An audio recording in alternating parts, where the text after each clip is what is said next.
يا رفيع درجاتي يا حبيب الله كفر عني الذنوب واغفر عنا السيئات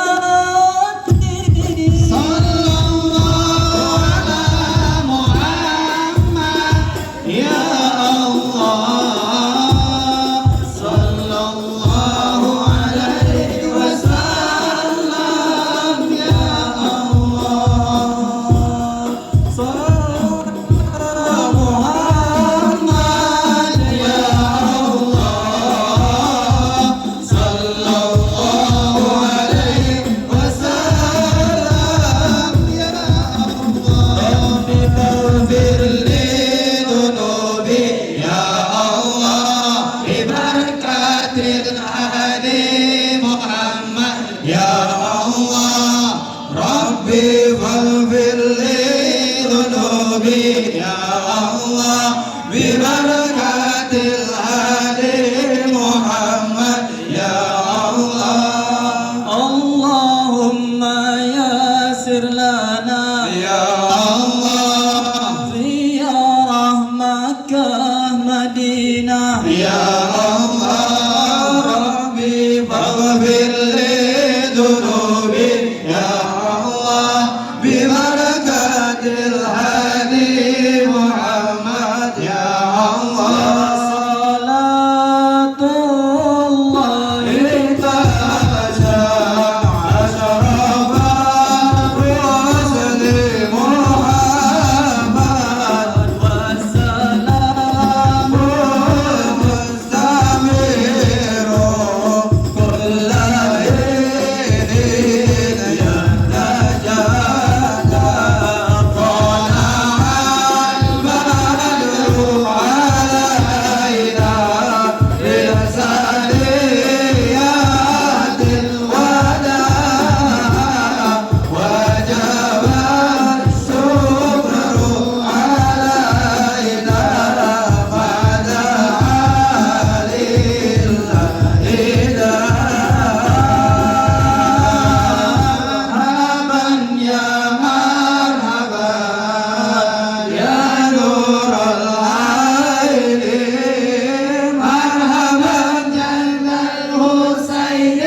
Mari Pak, yang masih ada di belakang-belakang diminta dengan segala hormat untuk bisa ambil bagian untuk sama-sama kita merapat-rapat dengan harapan dengan rapatnya dulu kita menjadikan kita tambah disayang oleh Allah Subhanahu wa taala.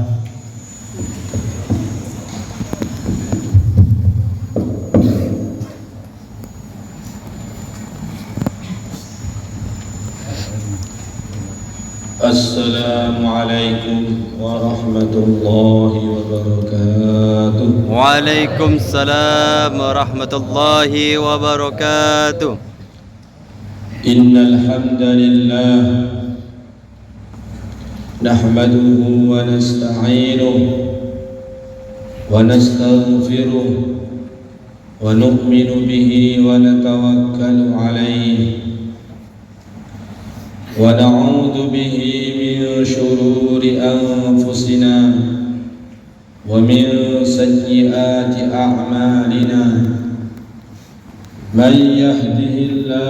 فلا مضل له ومن يضلله فلا هادي له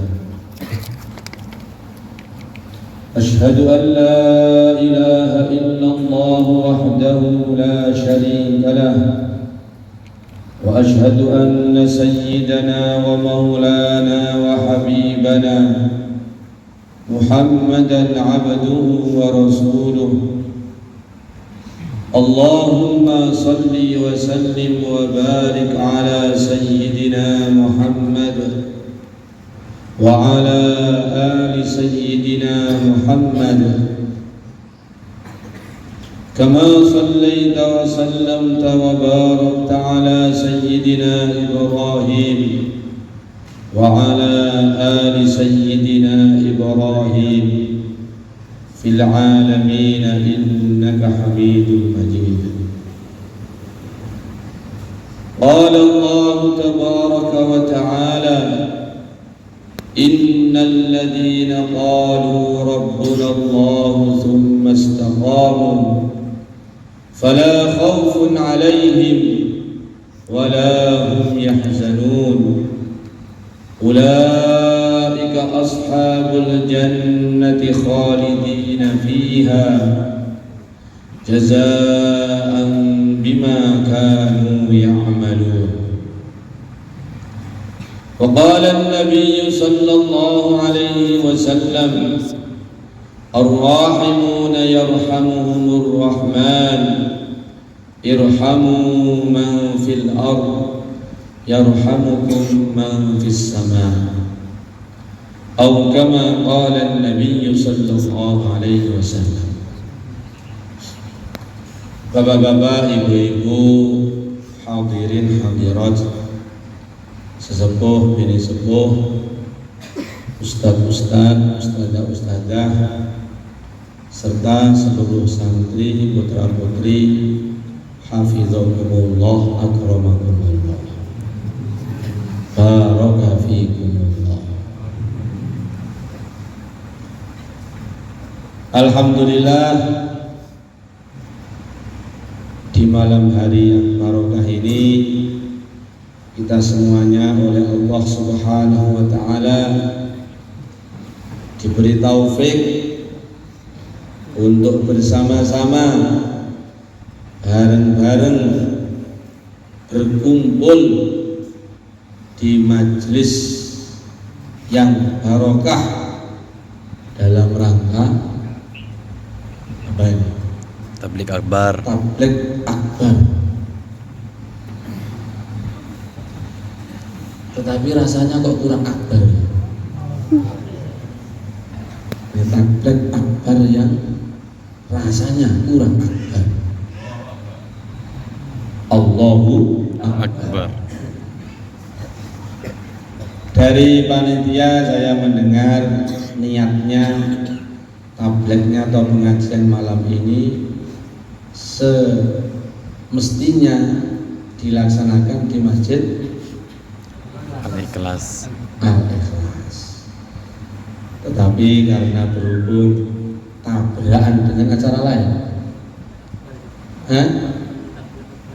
dengan tablik akbar juga, akhirnya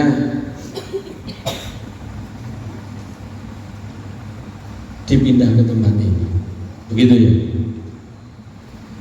Nah, terus besok nanti di tempat yang sini juga akan ada acara pertemuan tahunan wali santri.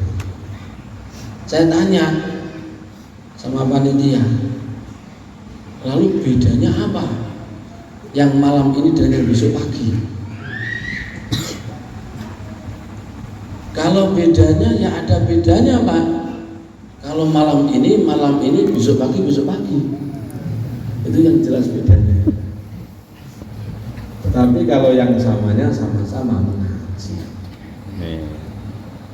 Yang malam ini yang diundang masyarakat sekitar, begitu. Terus yang besok pagi yang diundang masyarakat bukan sekitar, atau bagaimana? Wali santri. Tapi besok pagi masyarakat sekitar kan boleh datang juga tuh. Boleh. Jadi maksudnya itu kalau yang sekarang wali santri memang diundangnya untuk besok pagi. Tapi untuk besok pagi yang malam ini hadir, justru besok pagi diharapkan hadir lagi. Bagaimana? Insya Allah. Insya Allah. Bapak-bapak, ibu-ibu, hadirin hadirat yang dirahmati, yang dimuliakan oleh Allah Subhanahu wa taala. Hari ini kita masih di bulan Muharram. Tepatnya sekarang ini tanggal 18. Berapa? 19 Muharram. Itu masalah 19 18 itu tinggal ngitungnya, ya kan? Jadi kemarin tanggal 1 Muharramnya itu hari apa? Kan gitu. Sebagaimana Idul Adha kemarin itu. Idul Adha kemarin itu ada yang Rabu, ada yang Kamis. Jadi itu masalah awal bulan itu selalu ada ikhtilaf. Pandangan para ulama itu selalu ada perbedaan. Kenapa? Karena ya yang satu mengatakan kalau sudah sekian derajat sudah masuk awal bulan, yang satu mengatakan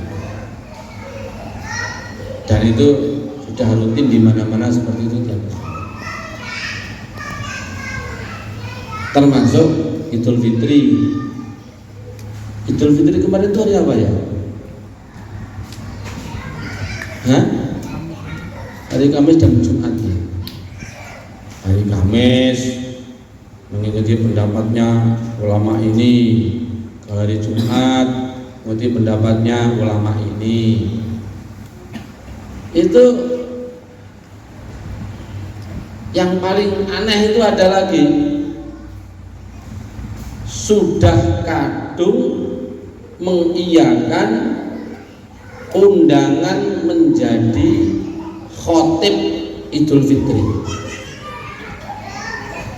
Dia sendiri hari Kamis masih puasa, Idnya mestinya hari Jumat. Ternyata masjid yang undang Idul Fitrinya hari Kamis.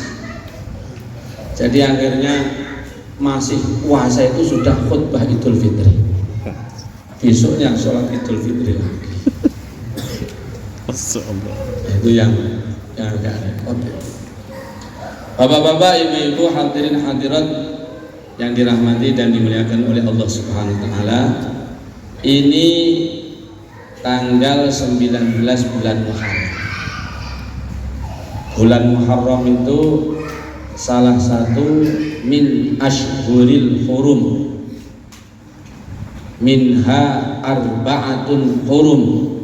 12 bulan itu ada 4 bulan yang diistimewakan.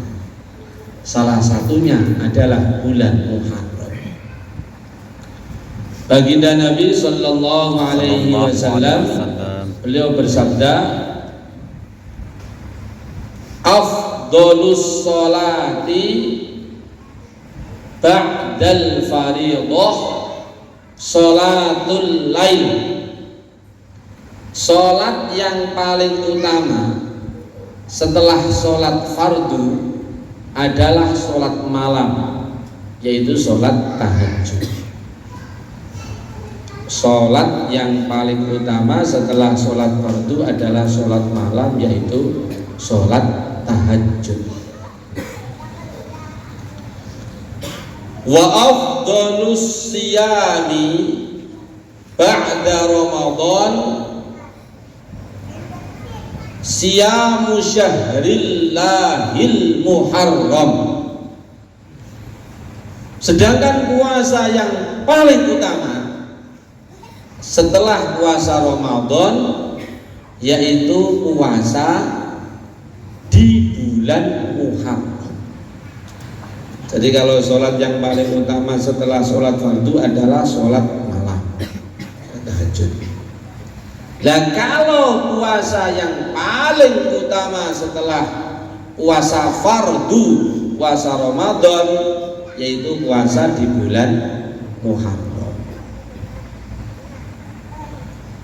Di dalam sebuah hadis disebutkan di dalam kitab At-Targhib wa Tarhib, Nabi bersabda,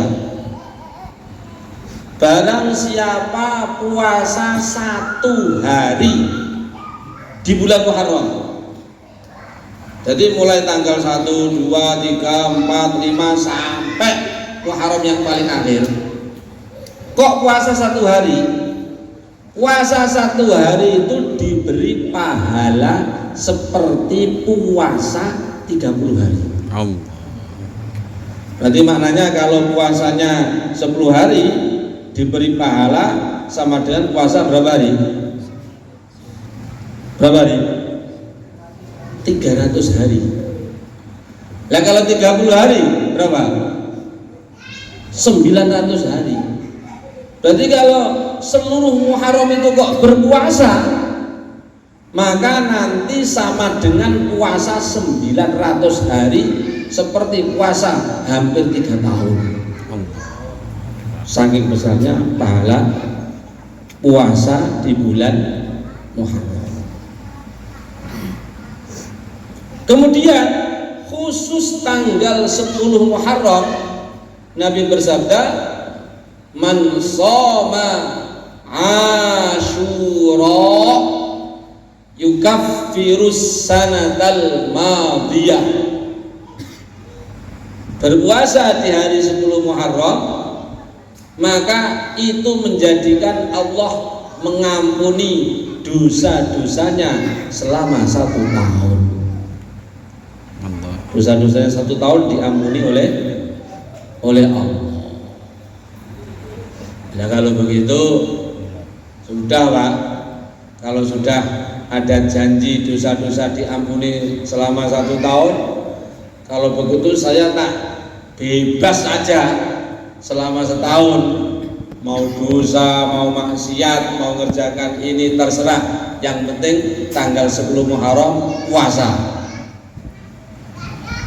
Mau dugal, mau ndak salat, mau ndak ngaji, terserah, yang penting 10 Muharram puasa. Oh, tidak begitu, tidak begitu. Itu kamu memahami hadis tetapi ngawur, tidak dengan panduan pemahaman para ulama, tidak dengan panduan pemahaman para sahabat yang mereka mendapatkan pemahaman dari yang mulia baginda Nabi Sallallahu alaihi wasallam. Jadi diampuni dosa-dosa 1 tahun. Dosa itu kata para ulama itu terbagi 2. Ada shaghair, ada kabair. Shaghair itu maksudnya dosa-dosa kecil. Shaghiratun, shaghiratani, shaghairu. Jadi shaghair itu jamak daripada shaghiratun, dosa-dosa kecil. Lalu selain dosa-dosa kecil ada namanya kabair, kabiratun, kabiratani, kabairu, dosa-dosa besar. Nah, yang diampuni oleh Allah dosa setahun dengan puasa Asyura, shaghair, dosa-dosa kecil.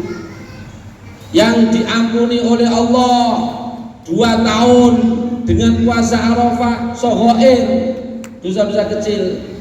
Innal hasanati yudhibnas sayyi'at.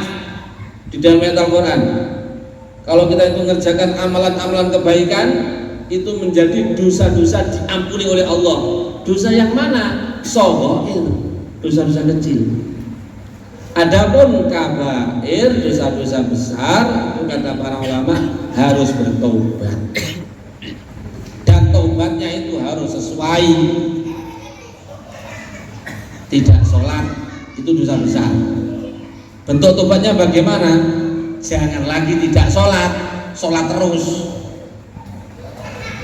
Lah kok katanya mau bertobat dari meninggalkan sholat, kok masih tidak sholat lagi? Itu namanya belum bertobat. Mencuri dosa besar. Bagaimana cara bertobatnya?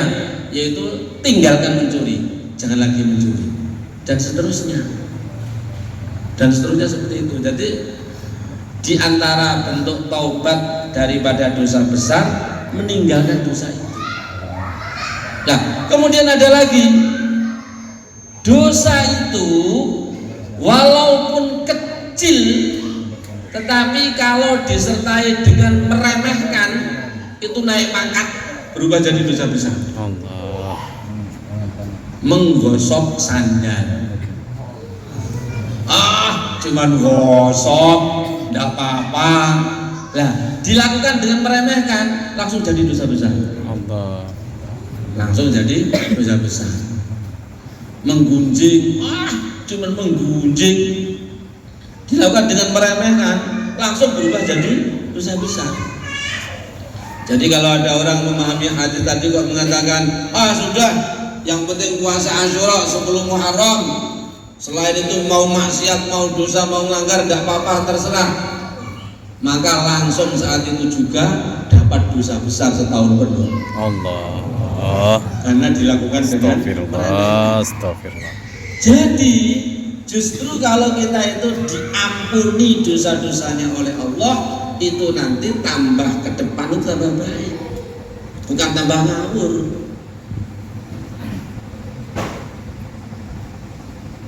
Maka suatu hari itu Asyura tanggal 10 Muharram, itu begitu banyak peristiwa-peristiwa besar. Nabi Adam diturunkan dari surga ke muka bumi, lalu bertobat, Rabbana zalamna anfusana wa illam taghfir lana wa tarhamna lanakunanna minal khasirin. Itu dikatakan Nabi Adam itu dosa sekali, nangisnya 70 tahun, bertobatnya berkali-kali. Nabi Adam itu salah sekali dikeluarkan dari surga. Lah kita ini salah berkali-kali tapi mau masuk surga. Ini gimana ini? Nabi Adam itu hanya salah satu kali toh, itu pun dikeluarkan dari surga. Lah kita ini salahnya enggak bisa dihitung berkali-kali, tapi mintanya masuk surga. Diterima tobatnya Nabi Adam Asyura 10 Muharram. Nabi Nuh alaihi salatu wassalam banjir, seluruh dunia tenggelam oleh air laut, oleh air yang datang dari atas, datang dari bawah. Kemudian yang selamat hanya yang naik bahtera kapalnya Nabi Nuh. Itu terjadi juga di 10 Muharram. Nabi Ibrahim alaihissalatu wassalam dibakar 40 hari 40 malam, selamat, tidak hanyut sedikit pun. Itu juga 10 Muharram. Oleh karena itu, yang memperingati 10 Muharram itu bukan hanya umat Islam, tetapi juga orang-orang Yahudi. Ini yang punya anak-anak kecil ini gimana ini bagusnya ini? Kita ngaji di sana juga ngaji masalahnya. Itu tidak kalah kuat itu ngajinya itu dengan saya. Bagaimana bagusnya? Apa sama-sama dikasih speaker aja, biar sama-sama terdengar suaranya ngajinya. Maka orang Yahudi itu 10 Muharram Asyura itu juga puasa. Maka suatu hari seorang sahabat itu datang menghadap kepada baginda Nabi Sallallahu Alaihi Wasallam.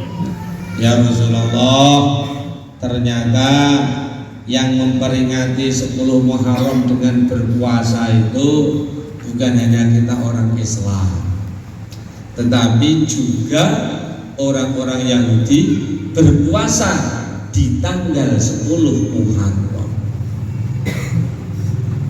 Sedangkan baginda Nabi itu bersabda, wa khaliful yahuda wan nasara, selalulah kamu berbeda dengan orang-orang Yahudi, orang-orang Nasrani. Maka Nabi langsung bersabda, kalau begitu tahun depan saya niat puasanya bukan hanya tanggal 10 Asyura, tetapi juga tanggal 9-nya Tasyrik. Oleh karena itu kata para ulama, kalau bulan Muharram itu minimalnya itu puasanya itu 2 hari, tanggal 9 dan tanggal 10. Tetapi baginda Nabi ternyata umurnya tidak panjang. Belum sampai tahun depan beliau sudah wafat, beliau sudah meninggal dunia.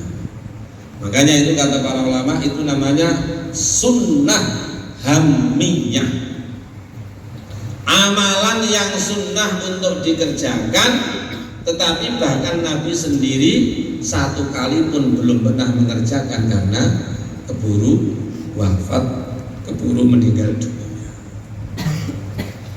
Lah, di tanggal 10 Muharram itu juga Asyura itu Nabi bersabda, man wassa'a ala ayalihi yauma Asyura wassa'ahu Allahu rizqahu kulla sanatihi. Barang siapa melonggarkan untuk keluarganya di tanggal 10 Muharram, maka Allah akan longgarkan, luaskan rezeki untuknya selama setahun penuh. Selama setahun penuh.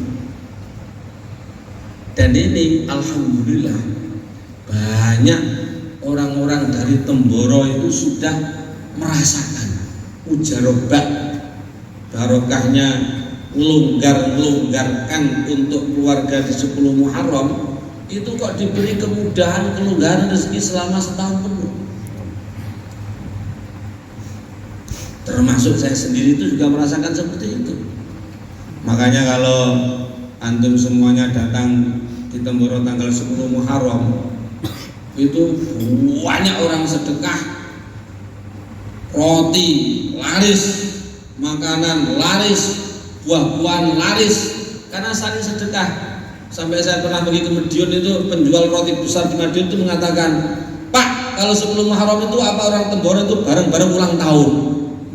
Saking banyaknya orang membeli untuk bersedekah. Jadi kita itu ya inilah bagian dari agama itu. Kita itu jangan hanya mengatakan rezeki datang hanya dari kebun, rezeki datang hanya dari sawah, kantor, toko, dagang. Tidak. Pintu rezeki itu tidak kurang dari 70 pintu. Kalau kamu punya pemikiran, punya pemahaman, kalau tidak dari kebun tidak dapat rezeki, kalau tidak dari toko tidak dapat rezeki, kalau tidak dari kantor tidak dapat rezeki, itu sama dengan kamu itu buka hanya satu pintu, menutup 69 pintu rezeki. Akhirnya yang datang dikit, akhirnya mengeluh pagi petang siang malam. Astagfirullah. Salah sendiri. Lalu mengapa? Dalam hadis qudsi Allah berfirman, ana 'inda dhanni 'abdi bi fadhunnu bi khairan.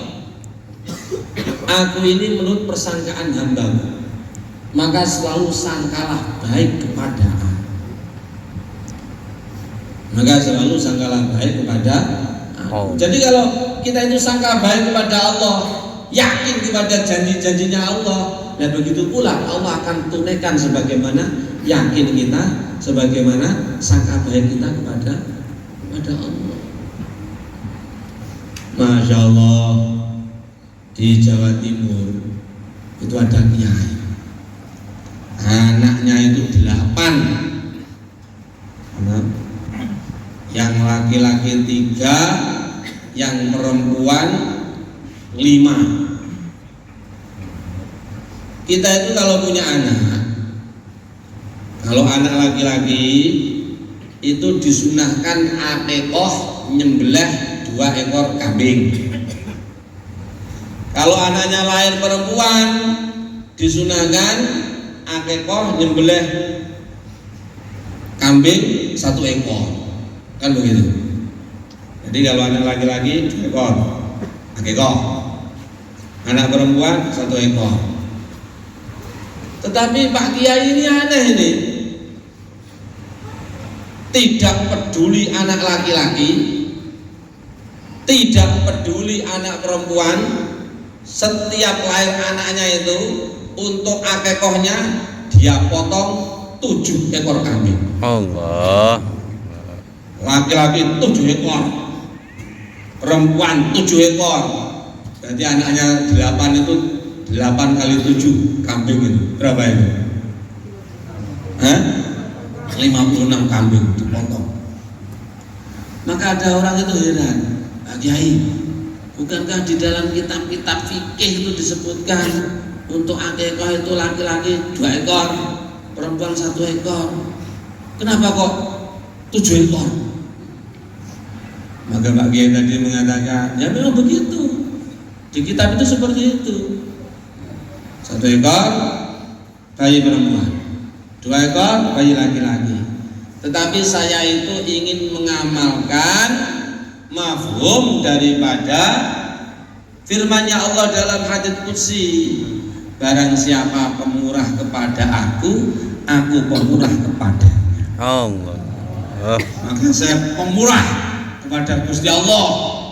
Maksudnya untuk agamanya Allah saya pemurah, supaya saya dimurahi oleh Allah. Lah kok sekarang itu